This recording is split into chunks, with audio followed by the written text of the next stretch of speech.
Banda had a reshuffle of his ministries, the first real one he had, and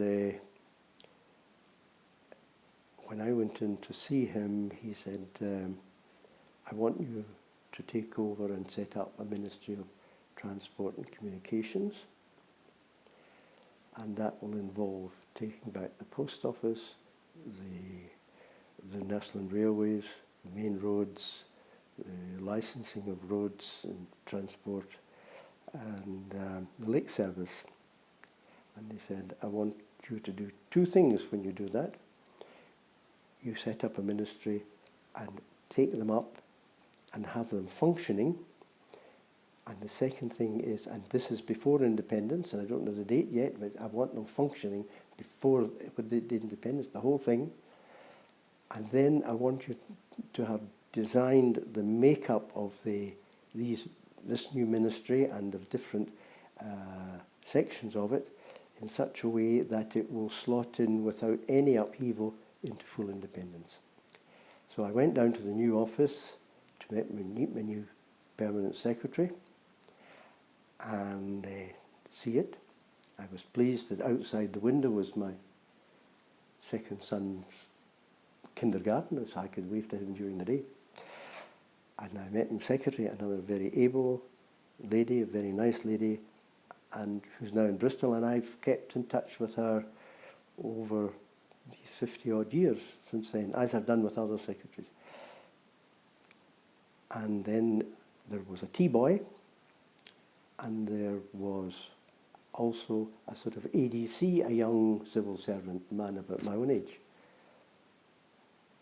And he told me that was the whole ministry to do all this work for Malawi. Now, if it wasn't I was young and these things didn't seem important, I would have gone back to Banda and said, this is nonsense. Instead of that, I didn't. I said, this is what I've been given, we'll see what happens.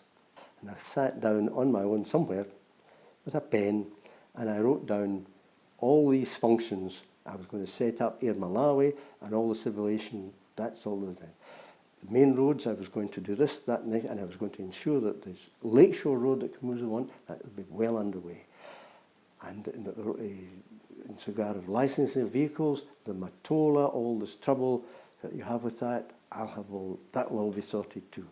National Railways, I'm going to ensure that that's redeveloped. I was worried about the financial structure of it, and I was concerned about Lonro's interest in it, and that will all be dealt with too. And we'll see that the lines are upgraded, and we'll have a first-class railway system. And lake service, yes, the Intendere can travel and the Lala can travel, but they will all be brought up to date, and we may bring in hovercraft and all other things. All these nonsense. Those in B run ministries and that realised that when I've said that, not only did I mean it, they'd have to do something about this. I wasn't going to, I mean, they can't leave me with what I had and at the same time publicly all that work to be done. So within 2 days of that, I had Banda's permanent secretary. And Banda had Sir Peter Ewens. They changed it. I had been told to move to Blantyre. I was given at Mandala House, the Moyers house, the oldest house in Malawi, beautiful house, and that on the hills. It's a museum now, and that's your house.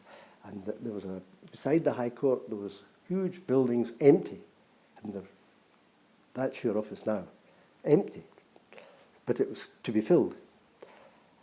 And I was told, get to Blantyre and go and see your permanent secretary and get on with doing these things you've said. In other words, they realised that I was being serious and they had to give me the resources to do it.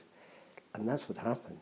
And I brought in somebody from Scotland to help with the post office and somebody from Ghana to help with civil aviation and the airlines and all that sort of thing to get it going. And the ministry rose from half a dozen to a few thousand within a few months, because we absorbed this and did that.